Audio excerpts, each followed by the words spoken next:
Bonjour et bon après-midi. C'est un problème très délicat que nous allons aborder ensemble cet après-midi. C'est aussi un problème majeur puisqu'il concerne une femme sur quatre.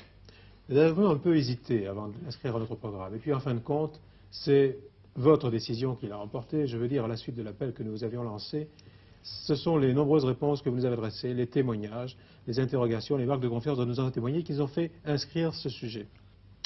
Aujourd'hui, en effet, nous allons parler de la frigidité. La frigidité, qu'est-ce que c'est? Est-ce que les femmes en sont uniquement responsables? Peut-on au contraire parler de responsabilité partagée? Peut-on la soigner? Peut-on en guérir? Telles sont quelques-unes des questions auxquelles nous allons tenter de répondre cet après-midi avec deux spécialistes qui sont là près de nous et que je vais vous présenter dans un instant. Mais auparavant, Nicole? Oui, Jacques, auparavant, je voudrais vous présenter les téléspectatrices qui nous ont fait l'amitié de partager notre discussion aujourd'hui. Je commencerai par mademoiselle Delmar, qui est tout près de moi. Vous avez quel âge, mademoiselle? 20 ans. Qu'est-ce qui vous fait vous intéresser à ce problème particulièrement?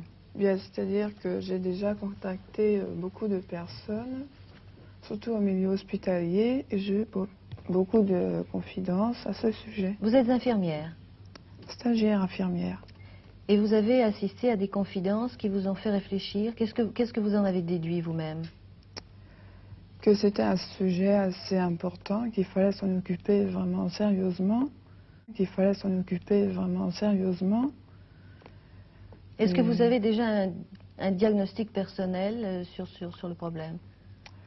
Je ne sais pas exactement le pourcentage, mais Vous pensez que je c'est dû sais à... qu'il y a beaucoup de femmes frigides. Et vous pensez que c'est dû à quoi? À différents problèmes qui les entourent, leur conception, leur point de vue. Vous me disiez tout à l'heure que vous pensez que c'est beaucoup plus psychologique que physique. Oui. Oui.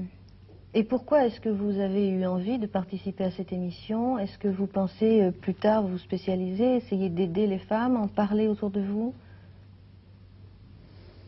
Non, ce n'est pas mon ambition, mais enfin...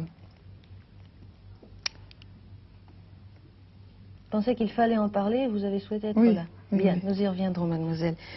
Madame de Roy, je vous laisse vous expliquer. Vous avez quel âge d'abord? 24 ans et demi. Oui. Quel est votre problème et quelle est la raison qui vous a fait être assise ici aujourd'hui? Moi, je me suis mariée il y a 5 ans et je me suis trouvée enceinte tout de suite après mon mariage. J'ai eu une fille. Oui. Quelques mois après, je me suis retrouvée de nouveau enceinte. J'ai une deuxième fille. Oui. Vous les désiriez, ces enfants, madame? La première, oui, mais pas la deuxième. Oui. Et puis, j'ai pris la pilule et malheureusement, au bout de quelques temps, la peur d'en avoir un troisième, Oui. je suis devenue frigide Oui. pendant quelques temps. J'ai été voir mon docteur.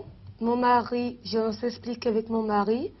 Nous en avons discuté, le docteur ensemble.